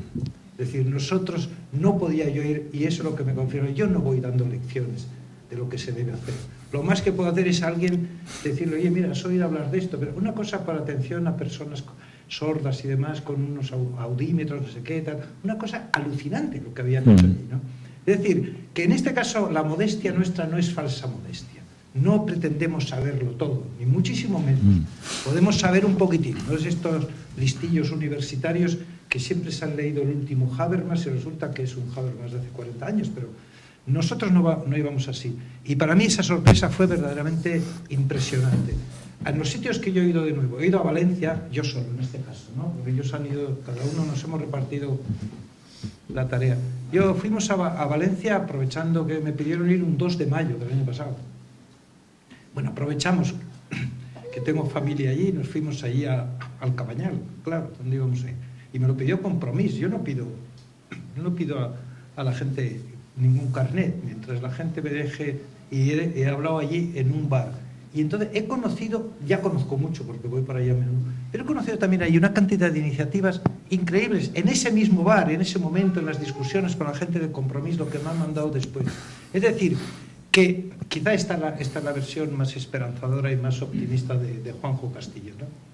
Luego otras veces, con lo que cae desde esas alturas, esos bombardeos, pues esa es la visión más optimista, que allá donde fueras a hablar, sea a Burgos o a Valencia, por ciertos sitios totalmente distantes, en situaciones totalmente distintas, gente de Cáritas y tal, pues bueno, gente con la mejor intención del mundo, yo no soy quien para criticar, pero no es la ideología de la que yo partiría, o gente de Compromís con los que, por cierto, me sentía como un cascabel en el cuello de un gato. Vamos, estaba feliz de estar allí. Y había en los dos sitios muchísimas iniciativas, más de las que yo, pedante, hubiera ido allí a explicar: mire, ustedes lo que tienen que hacer es una cooperativa de no sé qué, no sé cuántos, y creo que acertamos en hacer eso. Y eso es lo que nosotros proponemos. Me permite solo una nota final sobre el asunto de los sindicatos. Yo lo vengo defendiendo impenitentemente, en este caso muchos me conocéis ya, contigo de hace 1000 años, con Rodolfo más recientemente. Lo que hay que conseguir es, primero, ¿qué encuesta es esa que habla de que los sindicatos están así y cómo se ha hecho la pregunta? Que soy un profesional, somos unos profesionales. Porque muchas veces, como es obvio, las preguntas se hacen para que te digan, ¿cree en Dios? Y dice, pues te pilla así, coño, Dios, ¿eso qué es? Y pues sí, ya está, ¿no? No, se hacen trabajos, investigaciones, algunas, por ejemplo, que hace el país últimamente no están tan mal, eso es cierto. Pero se hacen investigaciones y preguntas que son estupideces. Lo sabemos desde hace muchos años. La pregunta sobre ¿está usted satisfecho sobre su trabajo? Fue mi primer trabajo al acabar la carrera. La siguen haciendo los americanos de la misma manera. La pregunta ¿está usted satisfecho con su trabajo? Hoy en día tiene un nivel de respuestas positivas entre el 78 y el 82%. Igual da que se haga en Polonia que a notarios que obreros de la construcción. ¿Vale? Ahora, por ejemplo, un chaval está precario y digo, joder, estoy cojonudamente. ¿Cómo voy a estar? Porque tal con la que está cayendo. Y eso, sin embargo, se sigue utilizando por las empresas para decir que sus trabajadores están muy satisfechos. Así que tomemos las informaciones y hagamos ciencia. Y entonces, algo que hemos pretendido siempre es que precisamente las discusiones sean científicas, que la universidad, la gente que trabaja en el consejo, la gente que se dedica a la ciencia, la gente que podemos decir algo sensato, estemos siempre cerca de los sindicatos, y los sindicatos lo único que se les podría pedir es que estén dispuestos a que alguien les lleve la contraria sin pensar que estamos criticando su línea de actuación pública. Begoña. Me decías qué podemos hacer para visibilizar el trabajo de cuidados. Yo creo que para visibilizar el trabajo de cuidados hay dos cosas que se llevan haciendo desde hace tiempo. Una ha sido cuantificar el trabajo. Una ha sido cuantificar cuántas horas se dedican, no retribuidas, y otra, cuantificar en dinero. Cuánto tendríamos que pagar si hubiera que sacarlo al mercado, ¿no? Entonces, yo creo que esas son dos líneas de actuación que han sido muy importantes, pero limitadas. Entonces, ¿qué es importante? Que el debate del trabajo se organice respecto a todos los trabajos y todas las formas de trabajo, y no desligarlo de lo del empleo, que sigue siendo el dominante. A mí me decíais lo de la renta básica. Yo creo que la renta básica la tenemos bastante más trabajada. Yo apostaría por otro tipo de cosas que me parecen más importantes, el tema de la corresponsabilidad. Y el tema de la corresponsabilidad, ¿por qué?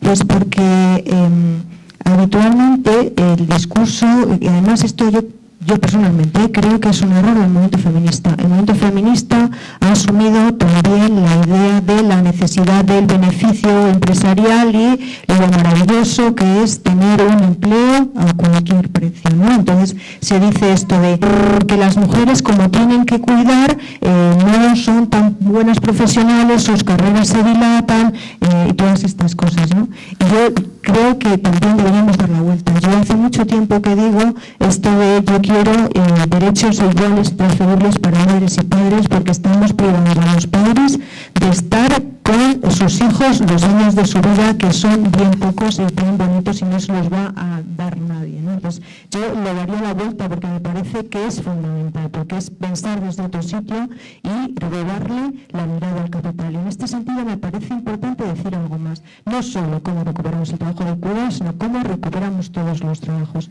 Creo que el sindicalismo tiene que ser un sindicalismo de este siglo, que estamos haciendo un sindicalismo que es propio, y esto lo digo como sindicalista que soy y que me gustaría seguir siendo y que voy a seguir siendo, de esta actividad, de estos siglos y no del siglo pasado, que tenemos que pensar que las nuevas formas de organización y de producción han variado, que no podemos seguir haciendo sindicalismo sacrificial y sacrificándonos y dejándonos el cuerpo en marchas, en huelgas, no sé qué, y sufriendo, que tiene que ser algo creativo, divertido, que las acciones de las 3 FEM que enseñan las tetas en el Congreso es mucho más visible que 1000 personas. Entonces, que pensemos, nos demos la vuelta, pero con alegría, con creatividad, con imaginación, y sobre todo que nos demos nuestra propia mirada, que no miremos todo el rato la mirada del capital. Yo el otro día me quedé tristísima cuando acabé viendo el vídeo de la marcha, el vídeo que nos habían puesto de la policía. Dije, Dios mío, si tengo miles de miradas de mis amigos, mis compañeros, la gente que venía en la columna, ¿por qué no me quedo con esa mirada?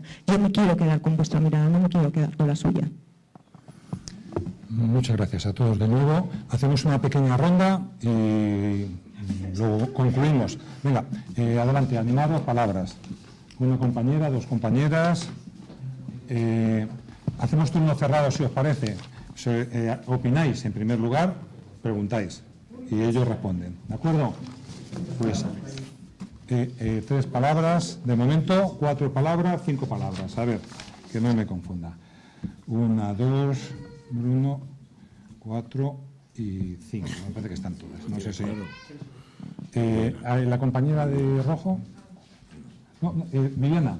Bueno, tú, no, Viviana por el niño. Venga, sí, por favor. Por el inocente. Bueno, a ver, muy rapidito con el tema que habéis comentado 2 veces, lo de la renta básica, y como ahora Begoña hablaba de corresponsabilidad y ahora se habla tanto de renta básica, yo creo que es bueno que pensemos la renta básica desde un punto de vista feminista, que creo que últimamente se está haciendo poco con todo lo que se está hablando de renta básica. Yo lo que quería plantear es que si nos ponemos esa mirada de la igualdad económica entre hombres y mujeres, la renta básica no ayuda mucho. Me parece que no es una buena idea. Y, a ver, rápidamente, yo creo que tenemos que pensar no en la renta básica, es decir, si a mí me plantean nos quedamos como estamos o conseguimos una renta básica universal, efectivamente apuesto por conseguir una renta básica universal frente al panorama que tenemos. Pero yo creo que lo que nos tenemos que plantear es si una renta incondicional, como decía Agustín, es una reivindicación por la que deberíamos apostar por encima de otras.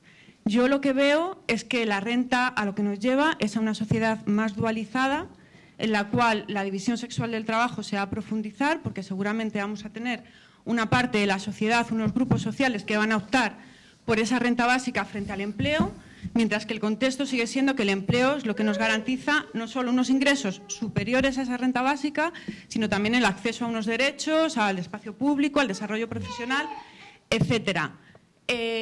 Por tanto, a la gente que está promoviendo y que cree que es tan buena idea la renta básica, yo les haría la contrapropuesta de ¿por qué no, en lugar de la renta básica, estamos planteando reivindicaciones que vayan en la dirección de acortar las jornadas de trabajo, es decir, repartir el empleo y de esa forma también hacer posible que el otro trabajo que no es empleo, el trabajo reproductivo, se pueda repartir? Reparto de los ingresos, reparto de los derechos, reparto del acceso al espacio público y, en ese contexto, mucho más posible la corresponsabilidad y no un panorama de parte de la sociedad. La mayor parte, nos lo estamos imaginando, mujeres, ¿no?, que deciden que con una renta básica no merece la pena insertarse en malas condiciones, que es como lo harían en el mercado laboral, y otra parte de la sociedad masculinizada, accediendo al empleo y a ingresos mayores, especializándose en el empleo unos y en el trabajo doméstico otros. Es que, vamos, perdonar la parrafada, pero es que me parece tan mala idea la renta básica desde ese punto de vista que que no podía aguantarme el comentario. Y la compañera de atrás. Y la compañera de José. Eso es. Sí, yo he venido aquí con un compañero aceptando una invitación a participar en este acto de parte de la Asamblea de Economía Sol del 15M. Y bueno, simplemente traíamos un folleto con una propuesta concreta que hemos trabajado, entre otras muchas, más de 25 propuestas hemos trabajado, y una de ellas es justamente el reparto del trabajo y la jornada laboral de 25 horas semanales en cuento anual, ¿no? Vamos a ver, está la propuesta aquí, la traemos por escrito y hay una página web que simplemente entrando en Google, 25 horas 15M y ya tenéis la propuesta concreta. Nosotros desde luego no defendemos esta propuesta aisladamente, consideramos que esta tiene que ser una más entre un grupo de propuestas muy amplias y muy profundas, entre las que está obviamente pues todo el debate sobre la renta básica, pero también todo lo que significaría una nueva política de carácter fiscal. Y desde luego también todo tipo de luchas contra las privatizaciones. Todas estas serían medidas transicionales, desde luego tampoco las vemos como el fin, digamos, el objeto final de todo lo que serían las movilizaciones y la lucha y la presión que se haga, sino en un horizonte muchísimo más lejano y más amplio serían medidas o caminos en los que estaríamos caminando o los senderos que tendríamos que transitar para llegar a un cambio de modelo realmente importante. Pero tendrían que articularse como medidas y propuestas coordinadas unas con otras y desde luego no de ninguna manera aisladamente. No vemos una renta básica de manera aislada, como no vemos un reparto de trabajo de manera aislado, como no vemos una lucha contra las privatizaciones sin contar con todo lo que significaría una nueva política fiscal en profundidad. Y todo esto pensando obviamente que no estamos en tiempos de movilización, de negociaciones, para nada, sino que estamos en momentos de presión y de lucha porque realmente el ataque es frontal y no hemos conseguido ni conseguiremos nunca, trabajadoras y trabajadores, absolutamente nada en la negociación, en los términos, digamos, que consoliden verdaderos derechos, sino, y sobre todo en un momento como el que vivimos, más que con la presión en todos los sentidos, ¿no? Presión en las instituciones, presión en la calle, presión en las movilizaciones y presión desde todos los ámbitos donde nos movemos. Negociación, lo dudo mucho. Gracias. Y la compañera de rojo del fondo, allí al final.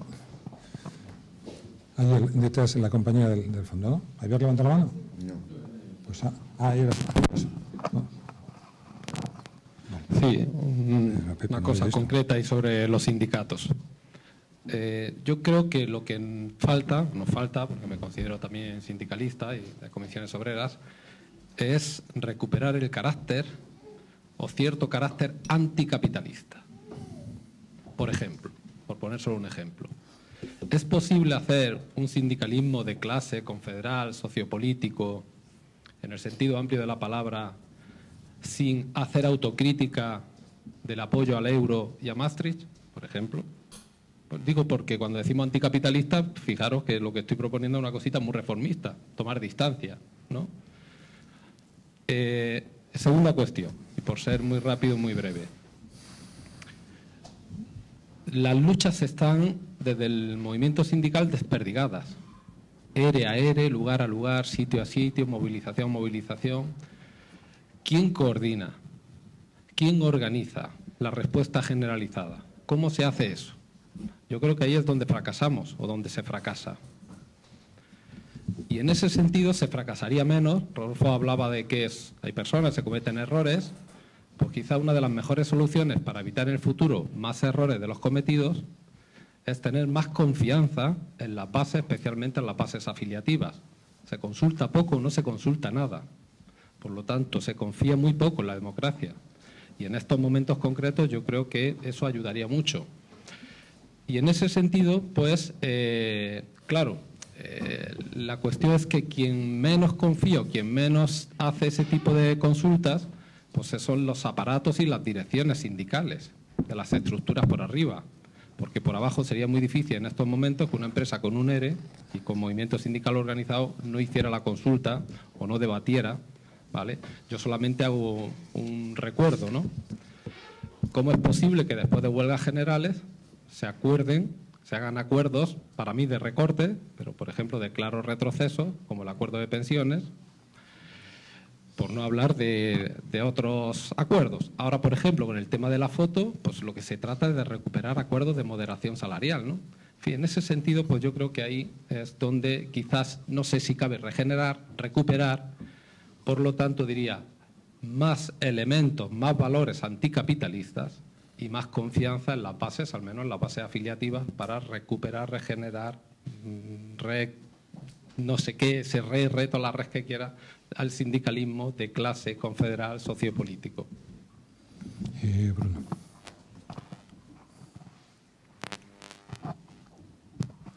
Sí, yo en principio la pregunta iba para los autores del libro, aunque si Rodolfo quiere contestar también, pero no. En toda la presentación que habéis hecho solo ha salido al final, en la última intervención de Begoña, la palabra capital. Claro, para mí el problema, no sé si lo planteáis en el libro, creo que no, y era un poco profundizar en el tema. Lo que estamos viviendo, como se ha dicho, es un deterioro del derecho al trabajo, porque hemos pasado unos marcos nacionales de negociación colectiva y unos marcos nacionales de control del capital, unos marcos internacionales. Se ha desregulado el capital y el capital está exigiendo una desregulación del trabajo.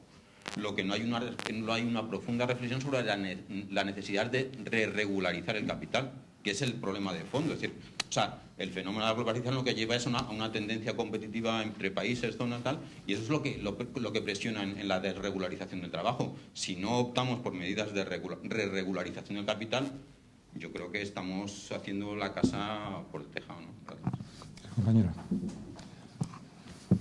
Yo desconozco exactamente cuál es la posición de comisiones respecto al tema de la renta básica, pero pienso que uno de los problemas que tiene sería desligar el tema de los derechos del trabajo, ¿no? Y si lo que habría que intentar recuperar es de nuevo la centralidad del trabajo, pues se trataría justamente de seguir manteniendo los derechos ligados al trabajo. Y en este sentido, creo que una de las propuestas fundamentales sería adaptar los derechos a las nuevas modalidades de trabajo, que es, por ejemplo, lo que plantea Robert Castell, ¿no? Que ha muerto recientemente. Y en ese sentido también sería interesante acabar con el mito que vivimos un poco de que el capitalismo financiero el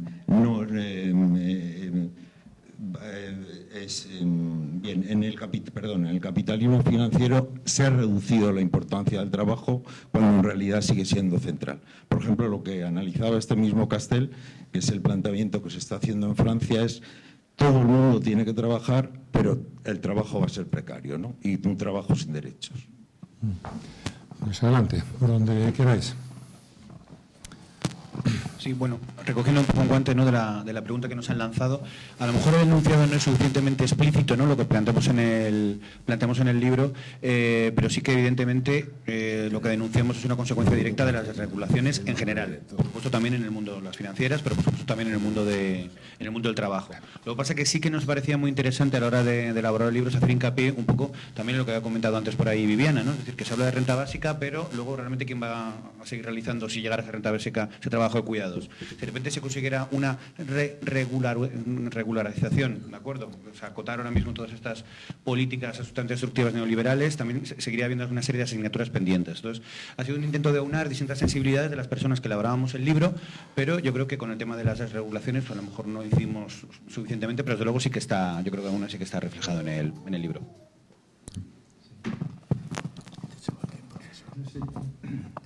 Yo sobre bueno, primero muchas gracias a todos los que y todas los que habéis, sobre todo la del bebé, esa que está por ahí, que me da mucha envidia, que muchas gracias por la intervención. Bueno, que hay una cosa que no hemos dicho hasta ahora en toda esta discusión y que es una cuestión fundamental. Antes decía que si precario, que si tal, que si igual. Yo aquí me he apuntado dos palabras. Una, hay una forma de abordar este asunto desde el punto de vista conceptual y político a nivel internacional, que es combatir el trabajo no decente, contra una petición del trabajo decente, que es una perspectiva de la OIT que no tiene 4 días, se lanzó en 1997. Parece que la revista de la Organización Internacional del Trabajo parece como la revista de las monjas, que no la debo leer más que yo. La de las monjas era mi madre la que lo leía. porque están publicando artículos sucesivamente, se han hecho muchísimos estudios, algunos por Amartya Sen, por gentes de altísima calidad, que luego lo leen en El País la gente en esa especie de... Bueno, mejor no, que luego se queda por ahí esa cosa que de color sepia, y leen a Paul Krugman o leen a tal y cual. Y lo demás es pura bazofia lo que hay en ese país, negocios, ¿no? Entonces, en cambio, en esta revista internacional de la OIT, que además se publica en diversos idiomas y en castellano salen 4 números, una cantidad enorme de estudios, se han aplicado encuestas, se han estudiado a nivel mundial, se están haciendo planes de utilización. Casi nunca los utilizamos. Nosotros los sacamos alguna vez, contra los estragos de la subcontratación, titulé un artículo, no es que sea gran mérito, pero era trabajo decente. Eso es lo que tenemos que defender, trabajo decente. Y es lo que yo creo. Y es lo que se ha hecho. Y hay páginas, hay de todo, y no se utiliza. Si estamos buscando, diciendo que es trabajo precario, el que no es decente, y punto. Porque hay una serie de criterios establecidos, derechos de asociación, derechos de representación, derechos de carrera profesional, derechos tal, propugnados por la OIT, con una serie de formas que se pueden y se han hecho estudios de cómo están. Los gobiernos de América del Sur, en Brasil, Argentina, y que yo conozca, Chile, menos, pero Colombia, han hecho programas generales para el trabajo decente. Hay programas nacionales para defender el trabajo decente. Yo ya no sé si en España hay programas nacionales para defender el trabajo decente. Igual a los políticos actuales eso de hablar de decencia ni siquiera del trabajo les debe de gustar mucho. Pero esos son programas para los que hay que ver. ¿Por qué? Para ligarlo con un comentario de lo que dice Bruno. Por supuesto que estamos atentos a esas desregularizaciones. Y por supuesto que qué es lo que busca un empresario normal, no el empresario se ha hecho un peteriano, aquel tan bonito que invertía siempre todo lo que ganaba, el pobre, ¿no? ¿Qué es lo que busca el otro? Pagar en Eslovenia 6 veces menos dinero que lo que paga en Pamplona la Volkswagen. Eso es lo que está buscando. Pagar en China, no sé, en Shanghái, por ejemplo, o en otros de los... ¿O qué está buscando Apple si se va a fabricar o a empaquetar sus 3 millones de iPads para la próxima temporada a Foxconn en China? Pues está buscando pagar exactamente 20 veces menos que lo que paga a un ingeniero en Estados Unidos. Y da igual que Obama hable con el presidente y le diga, hombre, que nos estás dejando el país, no se iba a decir en pelotas, pero no sé si es adecuado para esto filmado, vamos, que se están yendo todos los trabajos allí. Y este le miró con mucha sorna y no dijo nada, ni mu, siguen haciendo. Eso es la desregularización. Y esta es una desregularización verdaderamente básica, ¿no? Traslado el trabajo de París a Bretaña porque es mucho más barato. De Bretaña a la India porque en vez de pagarte 300 euros te puedo pagar 10 euros. Eso es lo que hay. Cuando una responsable del Ministerio de Trabajo español, anterior, no de estos, de los otros, socialista, decía en un curso en el Escorial que esto de la Unión Europea, esto no va a tener ninguna influencia en los salarios ni en la distribución. Y en el mismo cuadro del País, que parece que no lee ni el País, ¿no? Si en el mismo cuadro del País te ponía la diferencia salarial entre los distintos países de la Unión Europea. Pero bueno, ¿con quién estamos tratando? O sea, con gente que no sabe que precisamente en función de eso va a haber deslocalizaciones seguras, absolutamente seguras. ¿Qué puede hacer un país? ¿Qué podemos hacer nosotros, ciudadanos, sindicalistas, feministas y otros varios? Podemos luchar porque hay algún partido que defienda de una vez a nivel de todo este país o de los fragmentos que queden de él dentro de un tiempo, que defiendan precisamente esas políticas, que no haga como hacía el gobierno catalán, por ejemplo, porque yo, como he trabajado mucho en eso, me sé montones de informaciones de este tipo, como hacía el gobierno catalán, que financiaba la creación de un distrito industrial en Rumanía, incluido un casal, por si se aburren el xiquets, ¿no? Claro, están financiando el desarrollo industrial en otro país. ¿Por qué? Porque allí les sale mucho más barato. Y eso lo ha hecho el gobierno de la Generalitat. Y no digo que no lo pueda hacer el gobierno del Estado español. Esto es mala señal. No es mala señal. Uf, pero ha venido muy bien porque casi me paro. Muchísimas gracias. Sí, yo quería Yo quería comentar lo que comentaba la compañera, la propuesta de las compañeras de Sol, el tema de la reducción de jornada, y también Viviana lo hablaba, ¿no? La necesidad de, trabajar menos horas para repartir el empleo, ¿no? A mí me parece importante, me parece que los sindicatos tienen que estar ahí, a pesar de que cada vez vamos pensando más que esta idea del empleo para todos es cada vez más difícil, pero y en ese sentido yo creo que tenemos que estar ahí, que tenemos que repartir el trabajo y que tenemos que abrir posibilidades de empleo. Hacía Agustín una pregunta que era ¿cómo creamos empleo? Yo creo que el tema de los cuidados es fundamental. Cuando el señor Zapatero, no este gobierno sino el anterior, porque no nos olvidemos que hay otros que hicieron también unas cuantas cosas mal, hizo aquel famoso Plan E, volvió otra vez a financiar empleos en la automoción y en la construcción, dos sectores que estaban absolutamente destruidos y que además eran altamente contaminantes. No se le ocurrió ni a él ni a su equipo de gobierno que hay una población española que cada vez está más envejecida y necesita más cuidados, y las familias tienen que sacar sus ahorros para contratar a mujeres casi siempre que vienen de países y tienen que dejar a sus hijos, a sus familiares allí. Eso es eso que dicen los modernos, un nicho de empleo fundamental, ¿no? Y en este país lo va a ser más, pero el sindicato tiene que estar ahí también para otro tipo de cosas. Una de las reformas que ha habido más importantes ha sido la reforma de las empleadas domésticas, que ha habido que volver hacia atrás por presiones, pero ahora yo creo que ahí está el sindicato. Quiero decir que eso es una de las cosas que también estando dentro te enteras, porque muchas veces lo que yo siento es que hay muy mala comunicación. Es verdad que los sindicatos hacen cosas mal, obviamente, pero hay cosas que hacen bien y que no se entera nadie, porque ni siquiera los sabemos comunicar, con lo cual también lo estamos haciendo un poco mal, ¿no? O lo que ha pasado con el tema de aniquilar prácticamente la ley de dependencia. Todas las mujeres que estaban consiguiendo que se les cotizara su seguridad social a las cuidadoras domésticas por la ley de dependencia, borrón y cuenta nueva, se quedan sin su seguridad social, con lo cual también es una faena que habrá que reivindicar, porque David apuntó una cosa importante, decía, los sindicatos se han ocupado de la negociación colectiva. Yo creo que es algo fundamental, no seremos libres ni seremos iguales en la medida que no tengamos autonomía económica, y eso es importante, ¿no? Y para eso, para tener autonomía económica y para tener un trabajo y ser iguales, hay una parte de cuidados que tiene que responsabilizarse el Estado, y el Estado está dejando de hacer determinadas cosas. No es que haya sido un estado de bienestar muy brillante, no es un pequeño estado de bienestar, pero está retirándose de algunos servicios que prestaban y están volviendo otra vez a los hogares.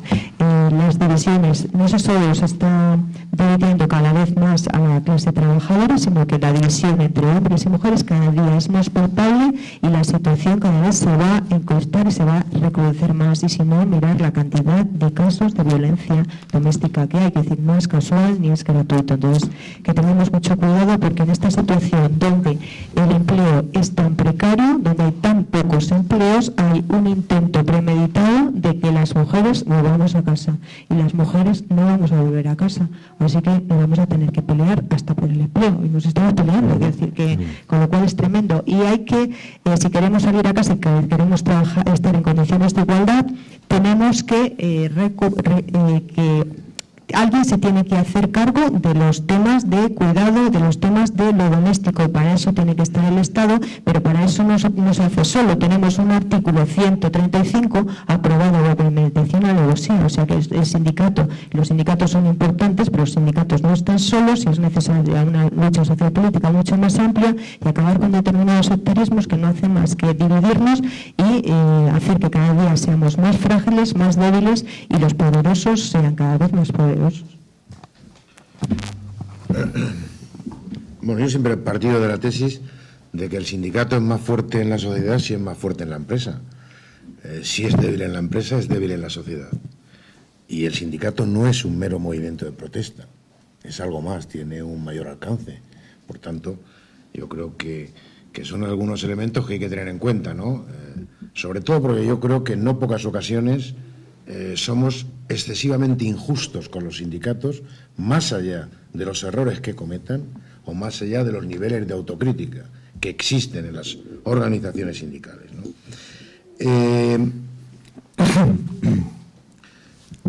En mi opinión, o en nuestra opinión, hablo en mi opinión, pero obviamente parto de una reflexión colectiva, en el corto plazo hay 3 prioridades, que son empleo, desigualdades y pobreza.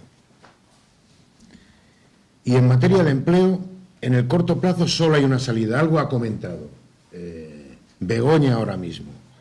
La única salida a corto plazo en materia de empleo viene derivada de estirar el Estado social. No hay otra posibilidad, porque el empleo no va a venir del sector de la construcción y tampoco del sector industrial, que en estos momentos está en retroceso. Por tanto, la capacidad a corto plazo de crear empleo solo va a venir de una política social más amplia y de recuperar la parte del estado del bienestar que se ha ido debilitando durante los años de la crisis. Junto a ello, hay 2 cosas que son fundamentales también. Una, que tienen que ver con el corto y con el largo plazo. Un papel mayor del Estado en la economía. Un papel mayor de lo público, por tanto, en la economía. Y, en segundo lugar, el salario. Niveles salariales y recuperación del poder adquisitivo. Niveles salariales, hablamos de los salarios más bajos, y recuperación del poder adquisitivo. Con un objetivo, y es recuperar demanda interna. Con un segundo objetivo, y es evitar que, o intentar construir o conseguir que los niveles de pobreza se reduzcan en las personas que en estos momentos tienen empleo y no llegan a final de mes. Y que, por tanto, los podemos considerar como trabajadores pobres. Es decir, que aun teniendo empleo, no tienen capacidad de llegar real a final de mes o de hacer frente a los gastos corrientes más básicos de su vivienda. Por tanto, junto a recuperar el poder adquisitivo de los salarios, está el incrementar los niveles salariales también. Y eso tiene que ver con el capital, con la empresa, el sector privado, y tiene que ver con el gobierno, empezando de la descongelación del salario mínimo interprofesional, elemento central. Ahora, para abordar a corto plazo todo este tipo de cuestiones, un elemento clave es la reforma fiscal y garantizar unos mayores niveles de ingresos, un mayor nivel de suficiencia por parte del Estado. Y ese es un elemento central que no sé si podemos o debemos o tenemos capacidad de poder generalizar la cuestión de que la reforma fiscal se convierte en un elemento central que hay que disputar y que, lógicamente, se convierte en un elemento de debate, de confrontación también con el propio Gobierno. No hay estado del bienestar que se sostenga si no hay una fiscalidad en nuestro país, además que tenga un carácter justo, equitativo, por tanto, absolutamente contrario, radicalmente contrario a la propuesta que se está planteando por parte del comité de expertos que ha designado, que ha elegido el Gobierno para que le realice una propuesta en esta dirección. Hay que abordar salarios y hay que abordar salarios y hay que abordar precios. Y hay que abordar salarios, hay que abordar precios y hay que abordar beneficios. Y yo creo que, además, están muy vinculados y son temas que hay que abordar para ir realmente a un cambio de modelo social. Más allá de los grandes titulares, ir a un cambio de modelo social implica toda una serie de pivotes que, desde luego, se anclen bien, ¿no? Se anclen bien en el sentido de poder plantear el conjunto de temas que, desde luego, tienen que plantearse, tienen que desarrollarse, ¿no? En el medio plazo, nosotros necesitamos un cambio en el modelo productivo de nuestro país. Ese es un elemento central. Nuestra industria pesa el 14%. Por tanto, tenemos un primer problema. Tenemos una estructura económica y productiva absolutamente atomizada. Tenemos una estructura económica que además está muy vinculada al mercado interior, por tanto, muy vinculada a los vaivenes también que se producen en nuestro país. Y en estos momentos a los propios problemas derivados de la falta de consumo público y de consumo privado, que es lo que nos lleva a esta pérdida tan dramática que en materia de empleo se viene produciendo. Por tanto, un elemento central es el cambio de modelo productivo. Y nosotros necesitamos crecer, de manera sostenida sí, pero necesitamos crecer. Si no crece la economía, no hay empleo. Y luego, obviamente, hay una segunda disputa, no solo es la cantidad, es la calidad, que es un poco a lo que nos referíamos anteriormente, ¿no? Lo que no es, estoy totalmente de acuerdo con Juanjo Castillo, lo que no es trabajo decente es trabajo precario. Y el trabajo precario es la falta de derechos añadidos al contrato de trabajo. Yo creo que en esa dirección hay ideas absolutamente claras, ¿no? Esto que requiere de movilización, pero también de negociación. No hay ERE que pueda abordarse sin un proceso de negociación. Que se me explique cómo se hace. Que se me explique cómo se hace un convenio colectivo sin negociación. Es imposible. Y luego podremos estar de acuerdo o no con la foto de Moncloa, o podremos estar de acuerdo o no que hay que negociar o que no hay que negociar en el corto o en el medio plazo. Pero el sindicalismo solo avanza desde el acuerdo. Y el acuerdo es posible si sus contenidos son contenidos realmente de avance. ¿Cómo avanza si no? Si el sindicalismo no tiene boletín oficial, ni de provincia, ni de comunidad autónoma, ni de ayuntamiento, ni del Estado, ni de la Unión Europea. Que me digan cómo se avanza si no es con la negociación. Otra cosa es que en estos momentos veamos dificultades para poder alcanzar acuerdos. ¿Eso significa que el sindicalismo tiene que renunciar a su propuesta? ¿Tiene que renunciar a su análisis de la realidad? ¿Tiene que renunciar a plantearle a la gente que, como paso previo en torno al debate de la renta básica, tiene que haber en este país una renta activa de inserción que garantice que 3 millones de personas que no tienen ningún tipo de ingreso lo tengan? Porque hay que proteger a las personas. Tenemos que hacer esas propuestas. Y lo combinamos con la movilización. Claro que sí, es posible, no es antagónico, no es incompatible. ¿Por qué va a ser incompatible si tenemos la idea clara? Si lo que estamos planteando es avanzar, revertir los retrocesos que se han aplicado. Yo creo que ese es un debate que va a requerir de tiempo, que requiere de claridad, y yo he querido plantearlo con absoluta claridad. Es decir, las ideas son, las reitero, empleo, brecha social, pobreza, salarios y salarios vinculados. Es decir, no solo vinculado a la capacidad adquisitiva en sentido tradicional, sino que o se incrementan los salarios o no se reactiva la demanda interna. Y o reactivamos la demanda interna o no hay capacidad para crear empleo. Y eso es muy en el corto plazo. Hay que vincularlo a la reforma de la fiscalidad, que es un elemento central, de los más importantes en estos momentos, para hablar de Estado social y para hablar de empleo, en los términos que hablamos a corto plazo, porque solo va a venir de la mano de un incremento del Estado social. El empleo a corto plazo, el empleo de manera inmediata, necesitamos una reforma fiscal, desde luego, no en los términos que se plantea, y a medio plazo tenemos que abordar el cambio de modelo productivo. Y en ese sentido redefinir, sí estoy de acuerdo, redefinir el modelo social para este país. Y que hay que vincularlo, bueno, pues hay que vincularlo al de la Unión Europea. Y termino con dos cosas. Quizá el sindicalismo, no solo en España, sino en Europa, tiene un problema, y es el de que o es consciente de que o fortalece la acción sindical internacional y, en primer lugar, la acción sindical europea, o difícilmente, o va a tener, mejor dicho, limitaciones en el ámbito nacional. Tiene que fortalecer la acción sindical internacional, la acción sindical europea, pero la acción sindical desde la empresa, no solo a nivel global. Y, en segundo lugar, estoy también de acuerdo con lo que se ha planteado. Hay que reforzar el espacio sociopolítico. ¿Por qué? Porque difícilmente, desde el convenio colectivo, vamos a poder abordar todo.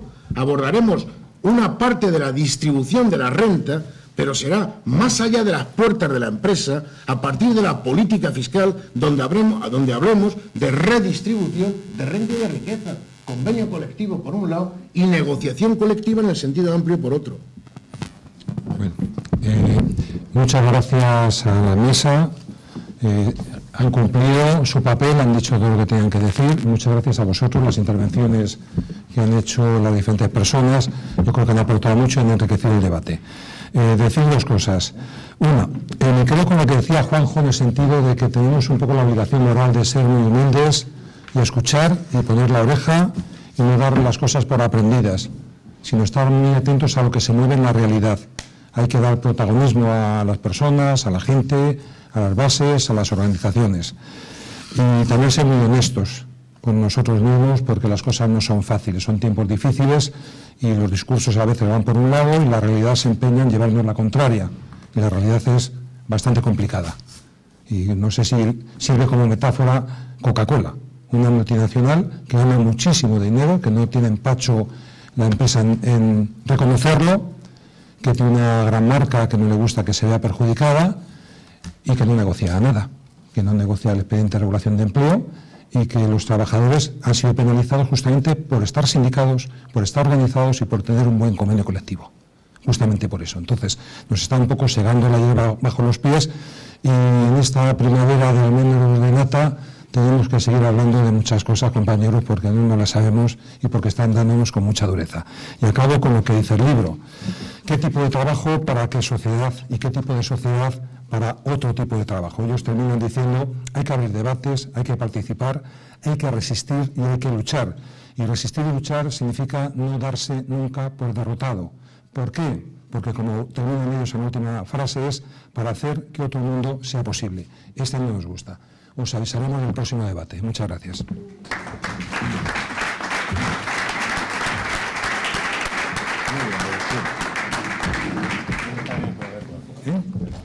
Sí, joder.